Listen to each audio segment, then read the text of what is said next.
So my fields at the bottom used to look like this, completely overgrown.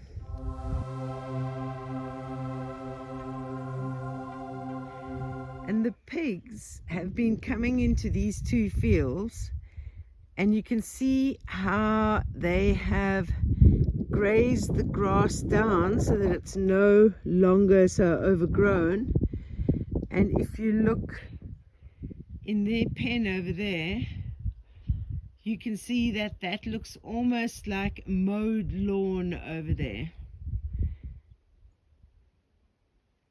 So these kuni pigs are grazers, and they are very, very good at keeping your land under control. As regards the land, they are not as destructive as goats, and they definitely make it turn into like a lawn. See, there's some under the tree there eating. Oh, Coco Pop has just heard my voice, so she's now running to see what I am going to be doing.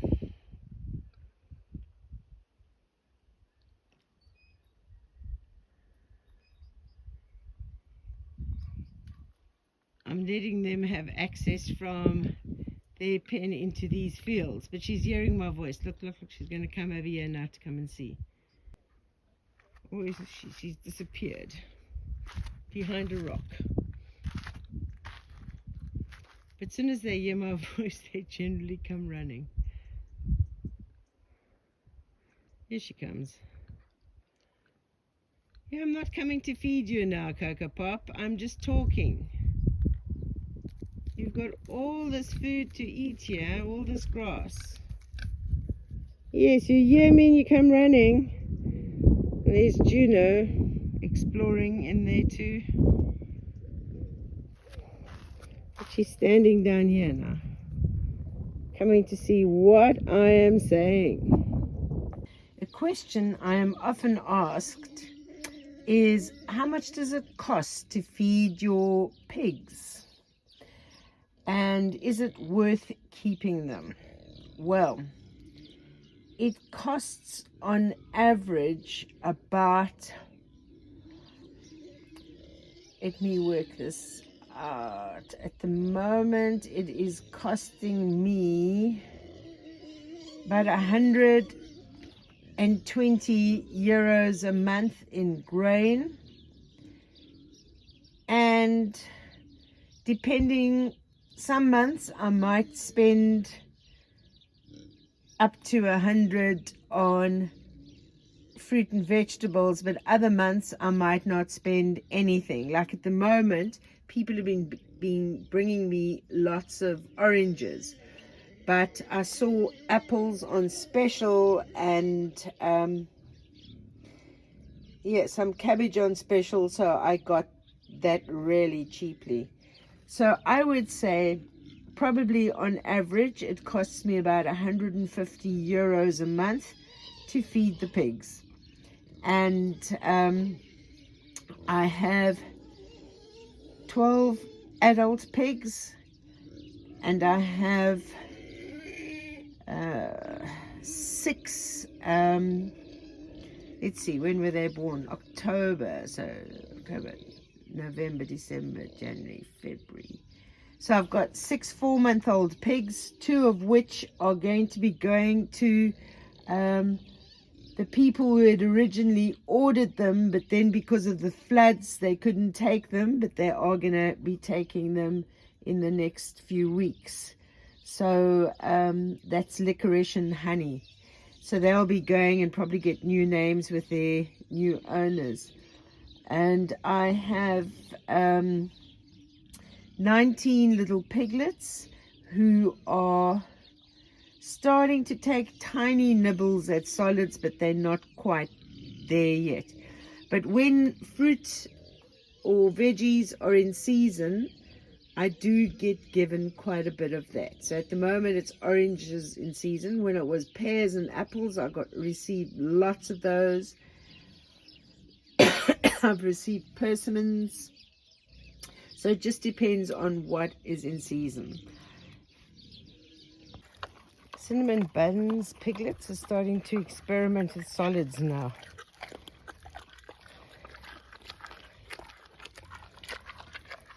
They're trying it, they're not too sure what to do with it yet. But one has a leaf. Look. Right? They're going for the leaves. Trying to nibble on the edges of the leaves. Another question I get is, why don't you use an automatic feeding system? Well, I have 7 pens at the moment, so if I had to have automatic feeding systems, that would be 7 times the pens that I have. That would cost an absolute fortune, and for the amount of pigs I've got, it would not be worth it. You need that if you're doing like a really big commercial operation with like 100 pigs. So I just use feed buckets, and I honestly don't mind carrying them around to the pigs. They're getting a little bit annoyed because I'm standing talking with these buckets in front of me. Another question that I am commonly asked is, why do you feed your pigs on the ground? And I can show you all the different containers I have tried to feed the pigs in, and they are all broken and destroyed. I've tried putting them in tires, I've tried all kinds of things, but the first thing the pigs do when you put the food in the container is they turn it over so that the food is on the ground. I tried a trough, a nice wooden trough, that got destroyed as well, because as soon as they finish, they turn it over. And in fact, they all want to eat out of the same bowl, so they fight over it. They turn it over, it gets smashed in the process, they move on to the next bowl, and then they fight over that one too. This is just the way these pigs are, and these are a grazing pig. They're not like the normal kind of pig. And someone asked, oh, how can you let them eat food around their poop? Well, they don't eat food anywhere near their poop, because kunis are known for being very, very clean. They only poop and pee on the perimeter, far away from where they get fed and from where they sleep.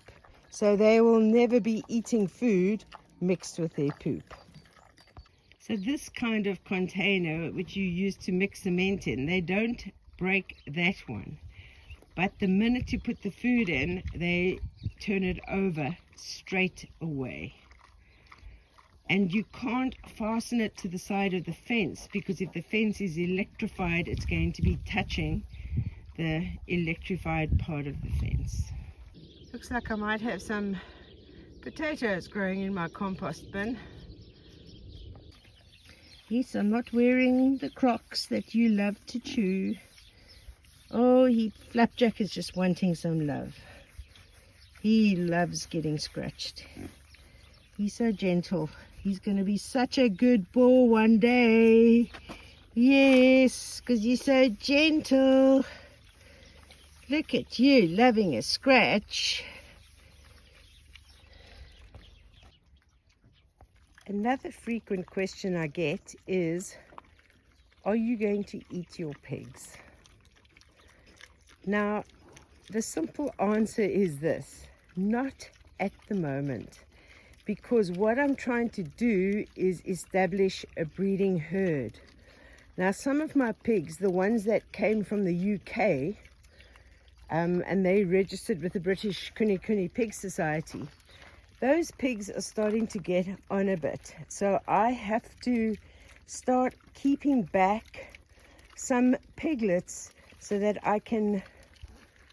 they can take over the breeding role when those are too old to still produce. So that's why I have kept some of these piglets. I will probably be keeping a piglet from Cinnamon Bun as well, a female from there. And this is just so that I can keep some sows from these bloodlines that came in from the UK. Now, will I eat pigs in the future? The answer to that is probably yes, but I can't tell you when that will be. I am a carnivore. I'm not a vegetarian. I grew up on a chicken farm. We used to spend holidays working in the abattoir. I just know it's part of farming. At this stage, not eating any of these little piglets that we've got, because at the moment there is still a demand for kuni pigs. And I start building a waiting list right from when the last piglets were sold. And so some of these people have been waiting like 4 months for a chance to get a piglet. So I still have a demand for piglets, and while I can sell piglets, I will do so, and then eventually I'll probably be breeding for the meat, because kuni pig meat is like the wagyu of pork. It's not pink like pork, it's a red meat, and it's very marbled. And apparently it is extremely tasty. And for someone that asked, why don't I just go and shoot wild boar, because there's so many around. I've never shot a gun in my life. I do not know how to shoot a gun. I don't know how to go running around shooting wild boar. I wouldn't know how to do that. So no, I'm not going to suddenly start shooting wild boar. And the thing is, these pigs make me happy. And, you know, I'm getting older. I'd like to live out my last years feeling happy. And these pigs have such characters and such personalities that they just make me feel happy. Why can't I be happy?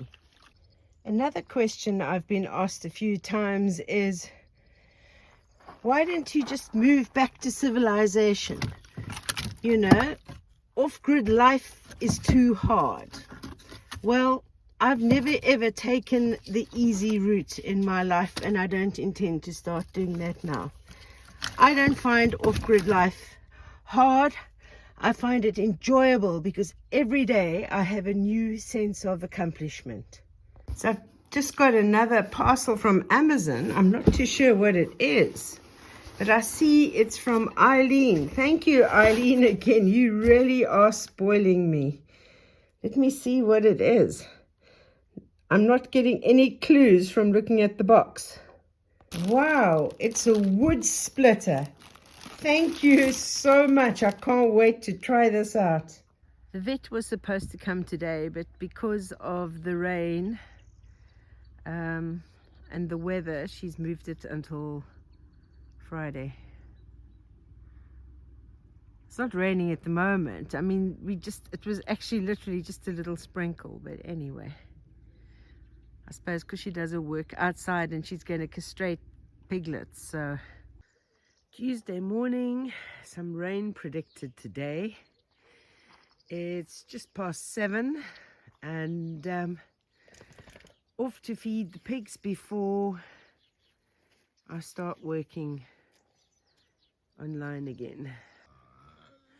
All is quiet. It's like apple pie over there is like the guard on duty. As soon as she sees me walking down here, she starts making the noise, and then all the others come out and join from wherever they are. So she's making her noise. I can now hear apple pie, not apple pie, Cinnamon Bun and Maggie over there start. And then all the others in their houses will come out and start and join in as well. And then it'll become a whole big choir until they're fed. Listen to the choir in full go now.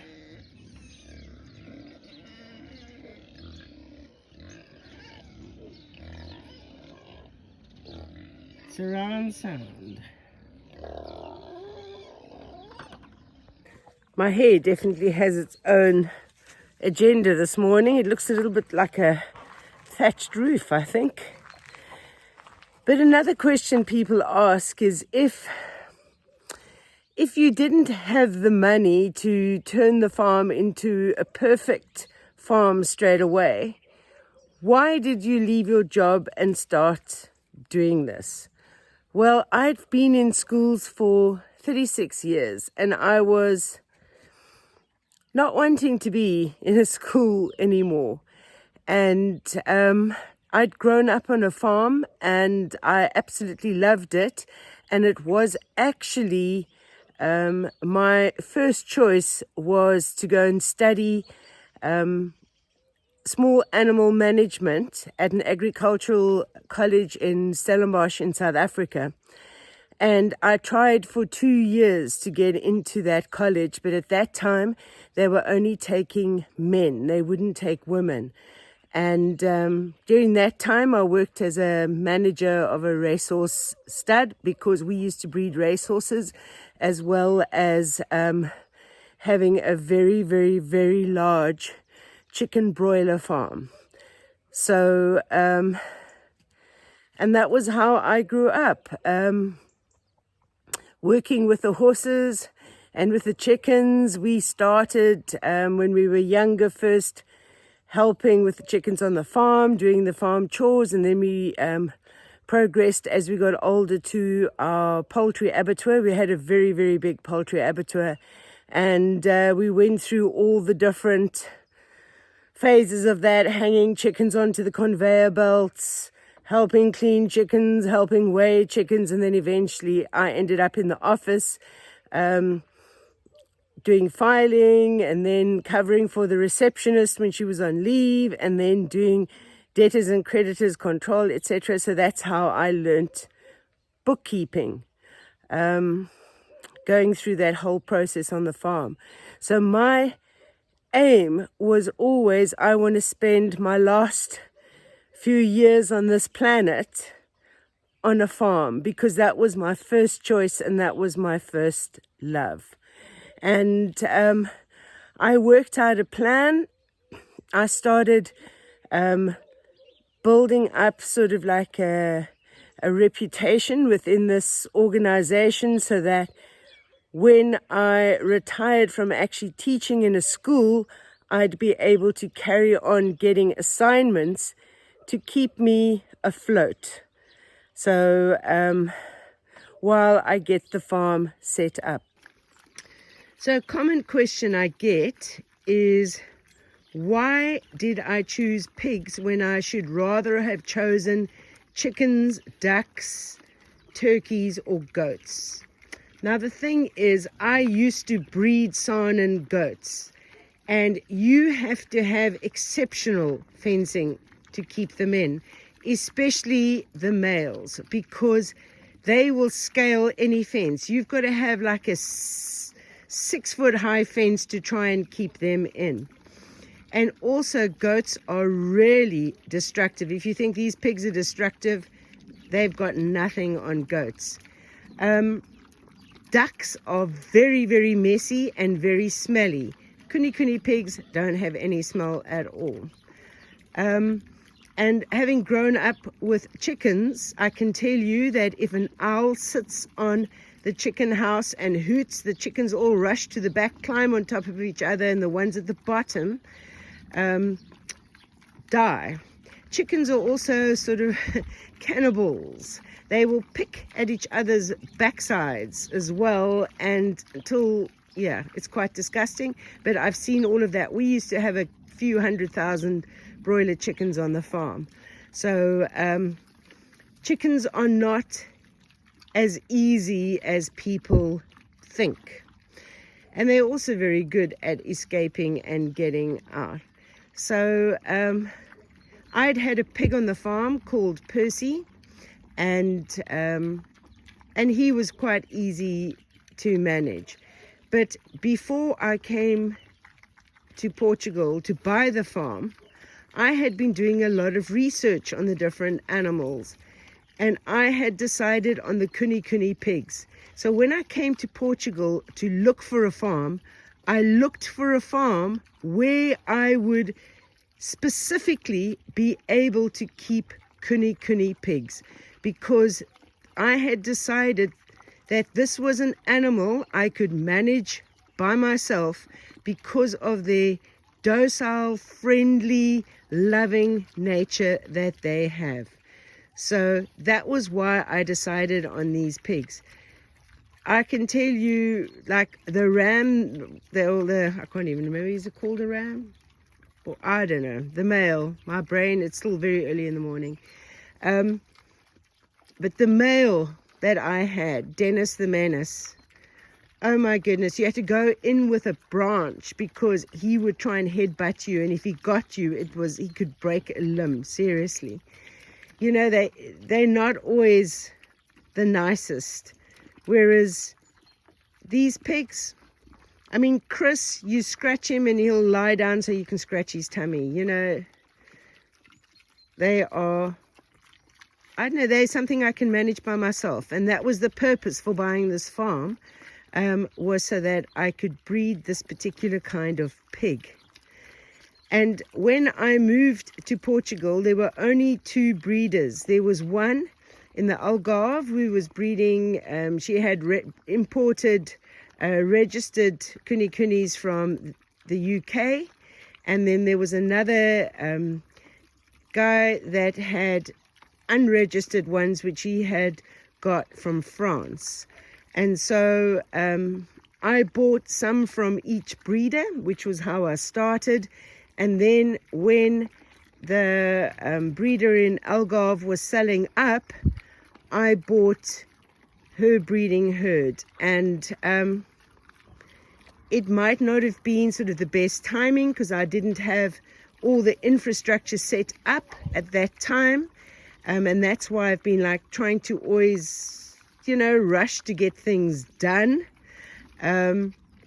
But they came up for sale. This was the breed I wanted to go with.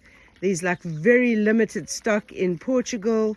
And so I would have been silly not to have bought that herd. So now I am basically the only person with registered kunis in actually the whole Iberian Peninsula.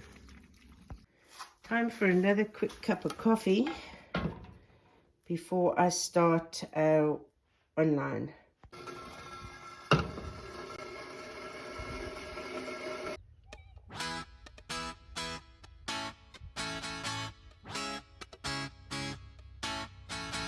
Enjoying that little bit of sunlight, Tundi? You're like a statue. Oh my goodness, look at you lying down to sleep. It's always interesting to come to the dog's toy site. I can see it looks like a slipper of some kind there. Is it you? Really? And there's the matching shoe to the other one I got. That was the poor duck. And now I've got a child's glove. Of course, the dogs do have actual toys lying around here as well. My poor orchard is so overgrown and definitely in need of love, but I'm not really getting down here. I definitely need to weed around the bottoms and put some more sawdust there, but I've come to look to see if there are any signs of growth, and it looks like there are. Oops, I'm a bit close. There we go. It does look like there are some new buds coming. Not sure about this. I think this is a moringa tree. Not too sure. Looks a bit dead. Not sure about this one either. Could be. This was my attempt last year to raise garden bed, but as you can see, the weeds did very, very well. plants not so well.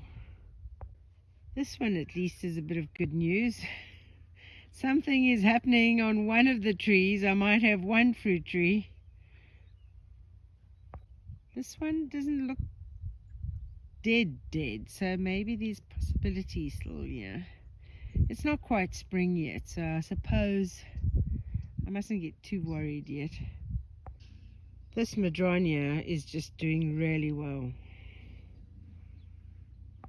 This one doesn't have new buds yet, but it does look like it's had a bit of new growth.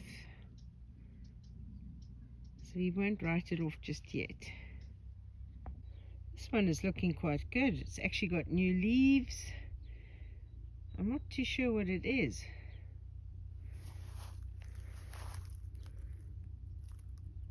I don't know. Who knows what it actually is? This could be, I'm not sure if this is one of those Manchurian apricots I planted. The well is still quite full, which is good.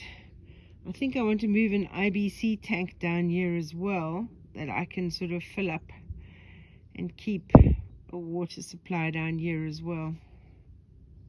So when Cocoa Pop ended up in my kitchen a few weeks ago, this was the area where she got through, where this very old fence from I don't know how many years ago, which was just down in this corner. This is where, of course, she came out and then decided to come and visit me at the house. And just putting a branch, old dry branch here, seems to have deterred them from exploring further. Still lots to eat in these pastures. So I'm in my other orchard to see if there's any signs of life here, but still just sticks. But they don't look completely dried out, some of them. This one looks like it's getting little buds. This one I think is getting some buds as well. This looks like it's got some new growth and some buds on the end. Yeah, I think these avocado trees, I don't think they're going to recover. This one's definitely getting little buds. My Cape gooseberry that was doing so well seems to have given up the ghost.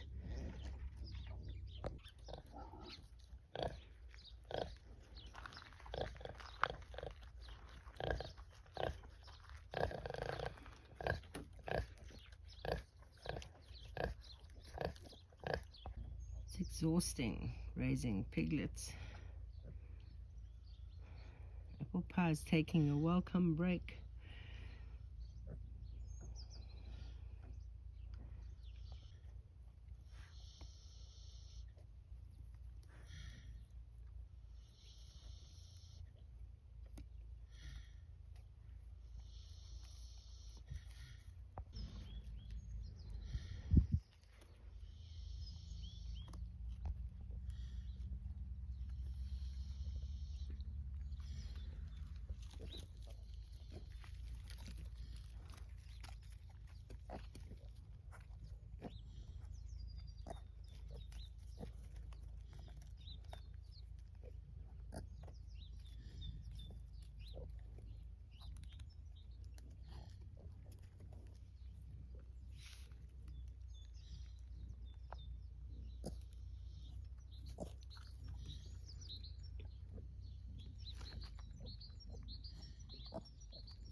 What is it with pigs and my crocs?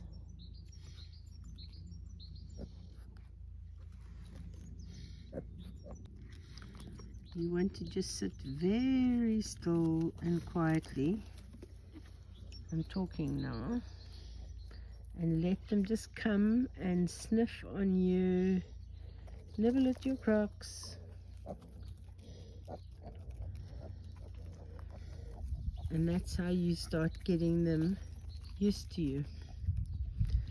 Oh my goodness, jumping on Mom's head when she's actually snoring. She's so fast asleep. Look at them. They're trying to get her to roll over so they can drink.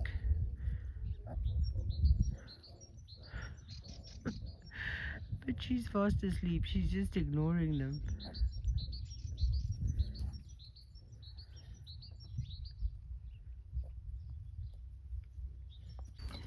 I always love how Mama talks to them. But they're quite rough, eh? They really push on her.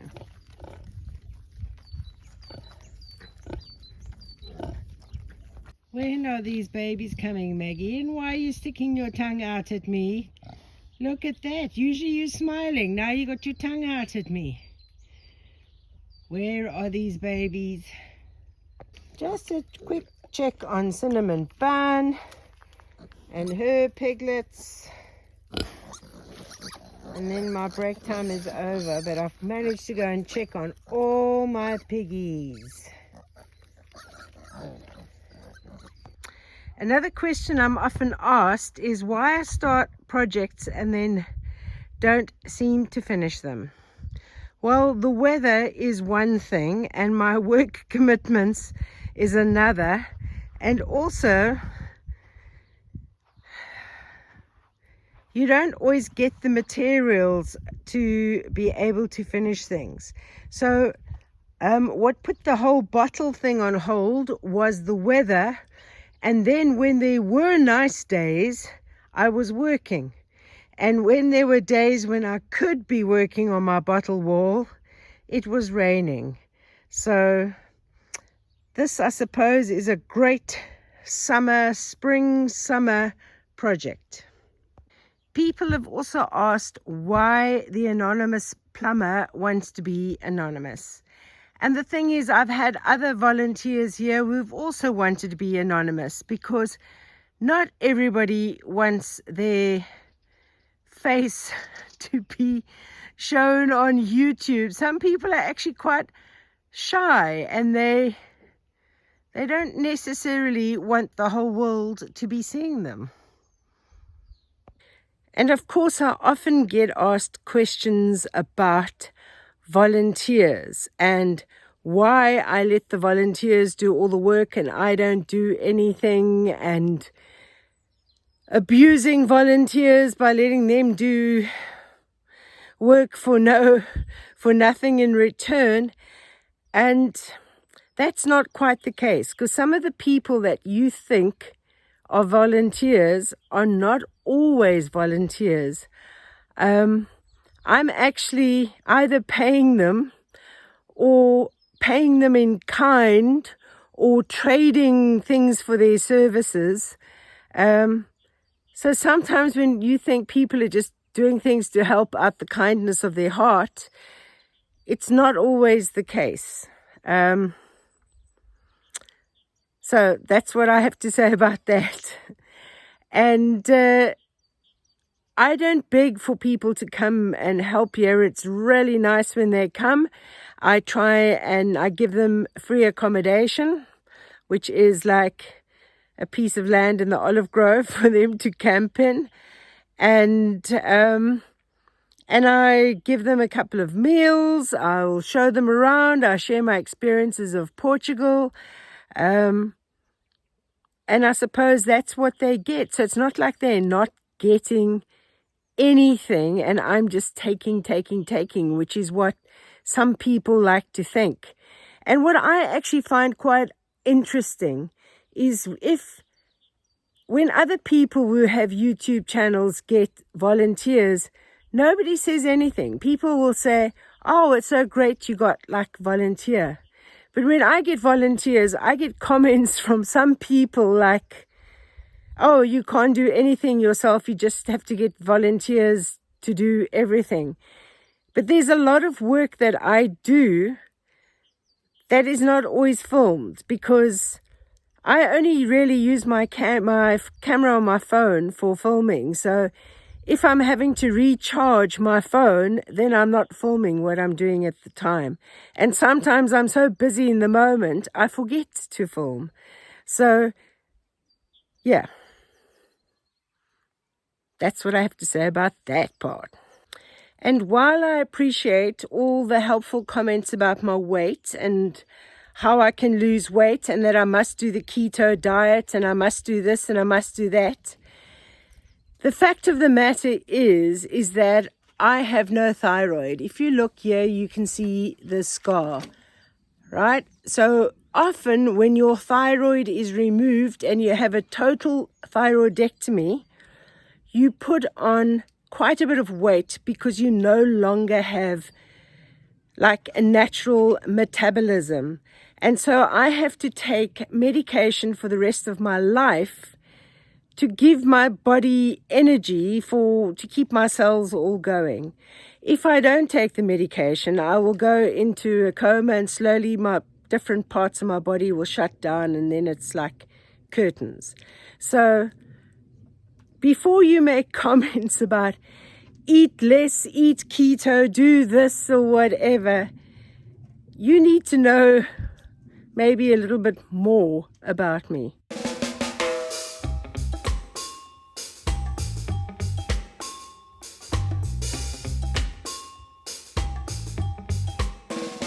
So today's exercise in frustration, I finished my 9 hours work online.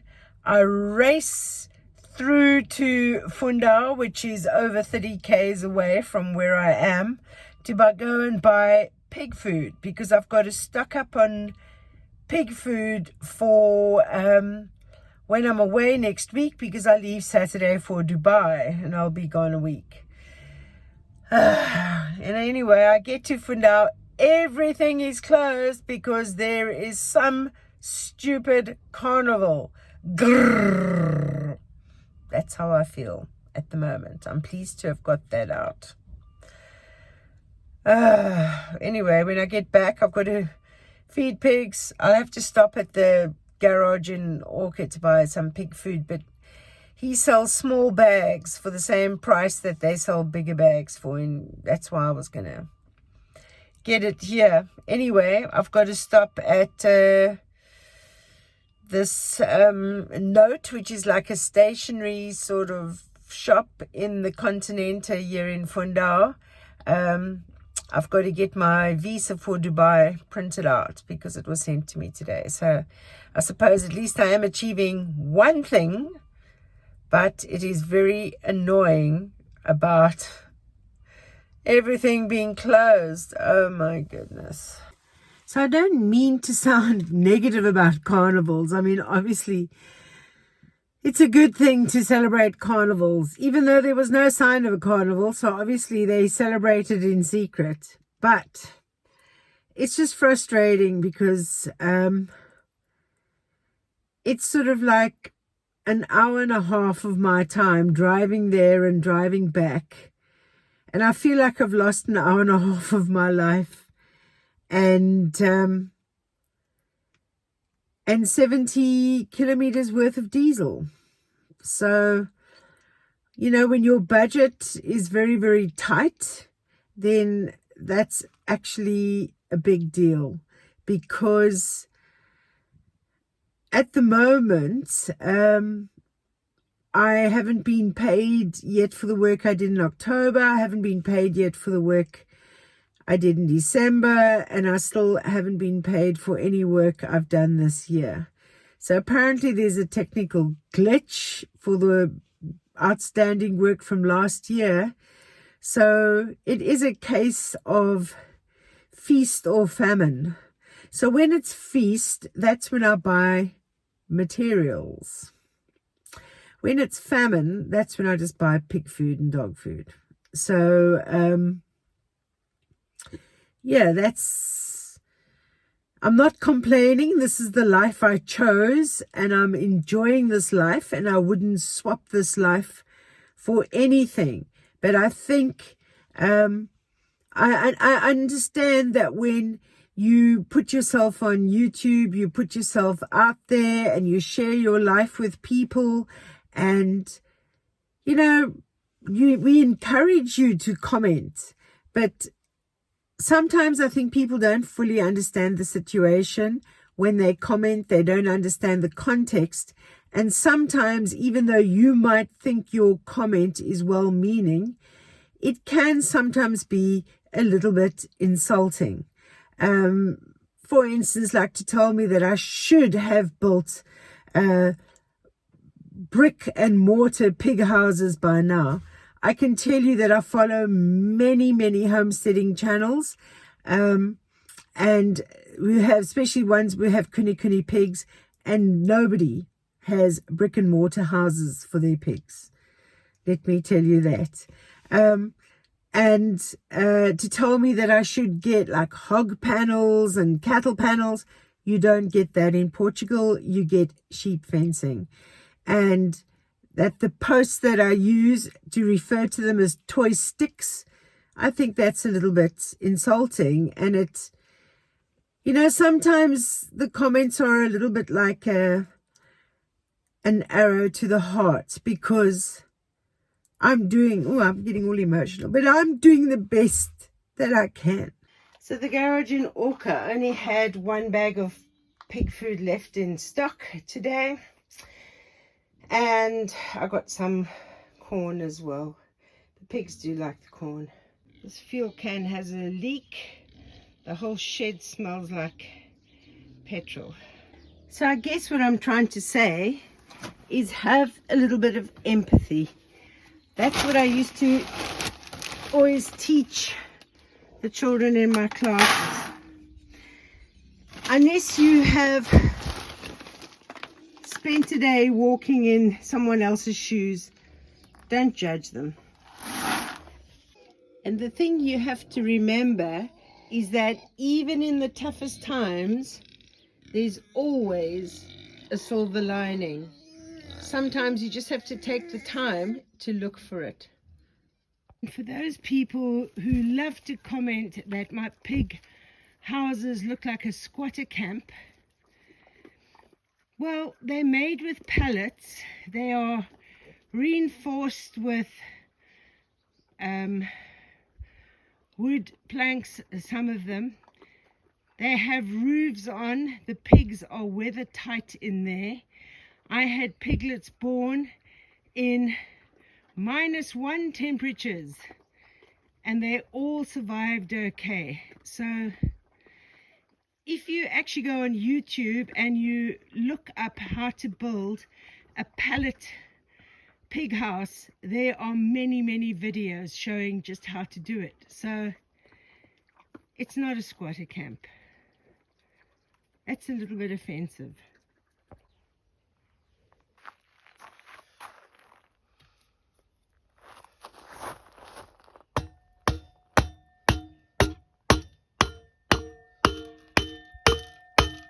I guess I'm going to have to practice a little more. And my silver lining is that when the time of feast comes and I get paid for the work that I've been doing, then at least I'll be able to put some away for times of famine. And I'll be able to get the materials that I need to build the barn and finish the veranda and the other things. So at least it'll all come hopefully in one lump sum that I can look after carefully. So in the meantime, keep safe, keep sane, and I'll see you on the next video.